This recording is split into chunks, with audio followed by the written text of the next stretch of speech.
امریکہ کا صدارتی انتخاب صرف امریکیوں کے لیے نہیں بلکہ دنیا بھر کے ممالک کے لیے بھی اہمیت رکھتا ہے۔ اگر ڈونلڈ ٹرمپ دوبارہ وائٹ ہاؤس پہنچتے ہیں تو ان کی سب سے پہلے امریکہ پالیسی پاکستان پر کیسے اثر انداز ہوگی؟ کیا اس سے پاکستان کی معیشت، سیکیورٹی اور علاقائی تعلقات کو نقصان پہنچ سکتا ہے؟ ان سوالات کا اٹھنا عام سی بات ہے۔ اگر ڈونلڈ ٹرمپ دوبارہ صدر بنتے ہیں تو اس کا اثر مختلف ممالک پر، خاص طور پر پاکستان پر کیا ہوگا؟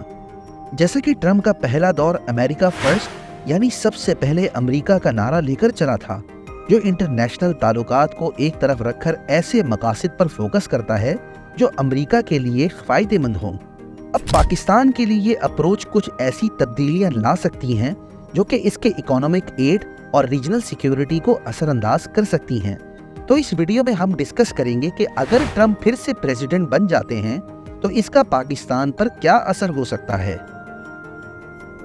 سب سے پہلا چینج یہ ہوگا کہ پاکستان سے فیوچر میں فائدے کی امید یا کسی بھلائی کے کام میں امریکہ کی لانگ ٹرم انویسٹمنٹ کم ہو جائے گی، کیونکہ ٹرمپ کی فورن پالیسی عام طور پر فورن امریکہ کے فائدے پہنچانے کے ارد گرد ہوتی ہے۔ اسے ڈیموکریسی یا ڈیولپمنٹ میں کوئی خاص دلچسپی نہیں ہوگی۔ یہ بھی ہو سکتا ہے کہ امریکہ کے پاکستان سے تعلقات صرف سیکیورٹی کے مسائل تک محدود ہو جائیں۔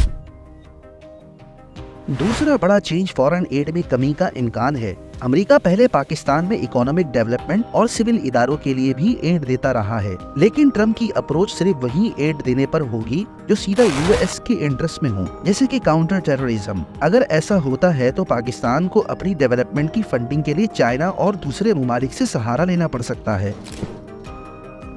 تیسرا بڑا مسئلہ یو ایس اور چائنا کے درمیان کمپٹیشن ہے، جو کہ ٹرمپ دور میں بڑھ گیا تھا اور واپس ایسا ہی ہونے کا اندیشہ ہے۔ اس سلسلے میں امریکہ کی طرف سے چائنا پر تجارتی پابندیاں دیکھنے میں آ سکتی ہیں، کیونکہ پاکستان کے چائنا کے ساتھ گہرے تعلقات ہیں۔ پاکستان پر امریکہ کی جانب سے خاصا دباؤ بھی آ سکتا ہے، جس کی طرح سے پاکستان کے CPEC project, infrastructure development, technology اور چائنا سے ڈیفنس ریلیٹڈ تعلقات میں مشکلات کا سامنا ہو سکتا ہے۔ اس وجہ سے پاکستان کے لیے یہ ایک مشکل پوزیشن ہو سکتی ہے کہ وہ یو ایس اور چائنا کے درمیان اپنے تعلقات کو کس طرح بیلنس میں رکھ سکتا ہے، جبکہ امریکن فورن ایڈ کم ہونے کی وجہ سے پاکستان کو چائنا کے ساتھ اپنے تعلقات مزید بڑھانا ہوں گے، جس سے پاکستان اور امریکی تعلقات پر منفی اثر بھی پڑ سکتا ہے۔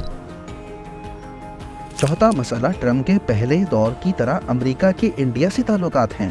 امریکہ انڈیا کو چائنا کے خلاف ایک مضبوط ساتھی کے طور پر دیکھتا ہے، اور یہ پرو انڈیا پالیسی ٹرمپ کے اگلے دور میں اور بڑھ سکتی ہے۔ ٹرمپ ایڈمنسٹریشن کے انڈیا کے ساتھ تعلقات کو مزید مضبوط کرنا پاکستان کے لیے بھی مسائل بڑھا سکتا ہے، خاص طور پر کشمیر اور افغانستان کے معاملات میں پاکستان کو اپنا انٹرسٹ امریکہ سے اختلاف کی صورت اختیار کر سکتا ہے۔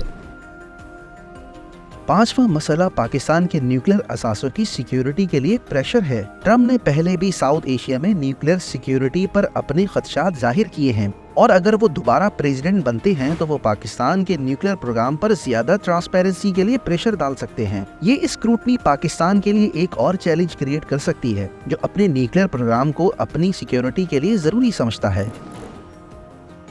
اور آخری میں نمبر 6 پر دہشت گردوں کے خلاف آپریشن کے لیے دباؤ ہے۔ ٹرمپ ایڈمنسٹریشن کی جانب سے پاکستان پر یہ دباؤ آ سکتا ہے کہ وہ مخصوص گروپس کے خلاف سخت ایکشن لے جو یو ایس کے مفاد کے لیے مشکلات کھڑی کرتے ہیں۔ انڈیا سے قریبی تعلقات ہونے کی وجہ سے انڈیا کی مرضی کے گروپس کے خلاف ایکشنز پر بھی زور دیا جا سکتا ہے۔ ایسے میں پاکستان کے اندرونی معاملات، جو کہ پہلے ہی کافی مشکلات کے شکار ہیں، مزید مشکلات کا اضافہ کر سکتے ہیں۔ آنے والے وقت میں پاکستان کو ان سب چیلنجز اور اپنے مفاد کو تحفظ دینے کے لیے ان مسائل کو فیس کرنے کے لیے تیار رہنا ہوگا، اور یہ دیکھنا ہوگا کہ وہ اپنی فورن پالیسی کو کیسے مینیج کرے تاکہ وہ یو ایس اور چائنا دونوں کے تعلقات کو بیلنس میں رکھ سکے۔